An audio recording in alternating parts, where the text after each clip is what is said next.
Thanks, Amar. These are my disclosures. So what people describe as stiffness changes depending on the publication that you look at.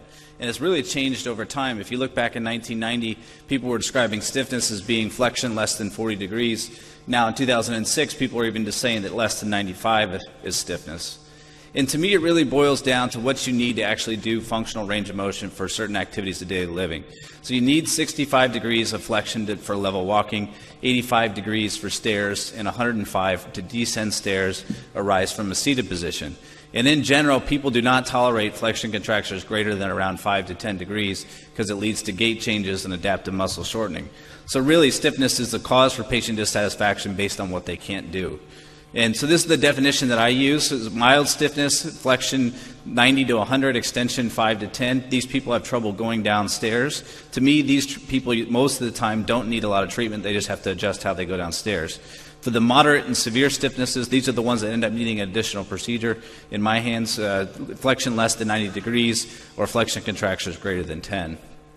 And if you look at why people develop stiffness, it's really multifactorial, and that's why it's hard to predict who's going to be a stiffness case. There's pathology usually before. They have preoperative poor range of motion. There's patient factors, rehabilitation factors, poor pain control, and then, of course, the surgical technique. So for me, the way I try to prevent it on surgery, that's the only thing that I can really control, is I try to limit my dissection in the suprapatellar pouch, so that'll limit the amount the quad scars down to the femur. You try to keep the bony debris out as best you can. That includes a lot of irrigation at the end of the case. This will hopefully prevent you from developing heterotopic ossification in the soft tissues. Maintaining a balanced flexion gap and correct component rotation. Avoid overstuffing the patellofemoral joint. It's something that we don't really know what that means, but that's something we try to do. Tightness on the extensor mechanism can lead to stiffness. Overstuffing the gaps. Avoid changes in the joint line. We had nice talks about how not to take too much distal femur in order to not correct or not change your joint line. Managing the PCL, and then I always close my wounds in flexion, at least to start. This was a good study looking at the impact of oversizing. We all think that oversizing impacts range of motion, and they broke the zones of the femur down to zone 1, 2, and 3 as shown in the top right corner, and then zone 4 they were describing as overhang on the tibia. And they found that the only thing that mattered was zone 3, being the posterior lateral corner of the femur. The posterior condyles of the femur as well as the tibia. If you have overhang in those areas, that's where you're going to end up developing stiffness. And there's been several small studies looking at when you correct overhang in the posterior condyles as well as the tibia, you can actually improve range of motion just by downsizing the components.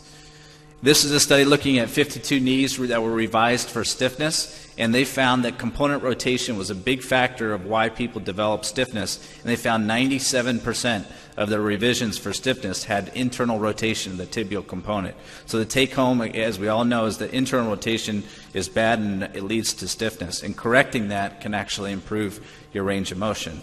For me, I think it boils down to prevention. I think that's a big cause for why people, or a big way to prevent stiffness is try to prevent it. You can use anti-inflammatories like celecoxib, colchicine. You can do intra-articular systemic steroids, which is in the randomized cocktail.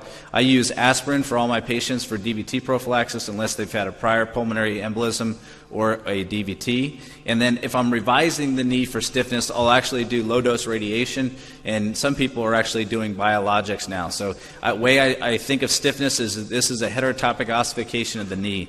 And so heterotopic, you try to prevent it the same way you would with heterotopic ossification of the hip. So the surgical options that you have, first manipulation under anesthesia, arthroscopic lysis of adhesions, open debridement, and then full component revision. So that for me, an MUA is performed at 6 weeks if patients have less than 90 degrees of flexion. The only contraindications that I have is if you have a really firm, hard endpoint that you're worried about pushing past, potentially breaking the femur, then I will not do a manipulation under anesthesia, or if you're out from surgery around 3 to 6 months from the index total knee replacement. If you look at the literature, the take-home messages are that ideally you want to perform your MUA less than 3 months, and for me it's less than 6 weeks from the index total knee replacement. It's better at improving flexion and less so with improving extension. Trying to correct extension with an MUA can lead to a lot of complications, including fracture of the femur. Dr. Ranawat's published that if you use the Ranawat cocktail, you can actually get improved results. And ideally, you want to identify people that are going to be at high risk to develop stiffness, and that's individuals less than age 65, diabetics, smokers, AVN patients, and pre-op range of motion less than 100 degrees. And this is a study to take home the point that if you do it within 3 months, the range of motion improvement is around 37 degrees.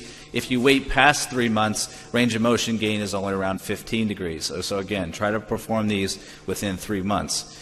If you don't get improvement of range of motion after the first index manipulation, the tendency is to try to do a repeat MUA. The problem is that this study looked at 29 patients who had a repeat MUA, and only 60% ended up getting better with a repeat MUA, and 40% ended up needing revision. So it's questionable whether this plays a role. But if you do get improvement, the range of motion is actually good, and most people maintain range of motion up to 10 years. This study looked at 913 patients and found that up to 10 years follow-up, they were still able to maintain about 30 degrees of range of motion. And patients always ask you whether or not the MUA is going to lead to an increased risk of revision. This study looked at 138 knee replacements that were controlled matched to people who did not need an MUA compared to those who did, and they did not find that having an MUA actually increased your risk for needing eventual revision. Arthroscopic lysis of adhesions for me is patients who are outside the safe window for an MUA, so greater than 3 months post-op. But if the results for MUA with the scope, lysis of adhesion, are still good, and I tell patients that you're probably going to get about 30 degrees, which is what you get with an MUA. This is the literature review looking at all the studies that looked at that and found that mean range of motion gain is 30 degrees, extension gains 15, and revision rates 8%, but 20 to 30% of patients will still have stiffness. And the reason is for that is because this scar tissue cannot be taken out through a scope.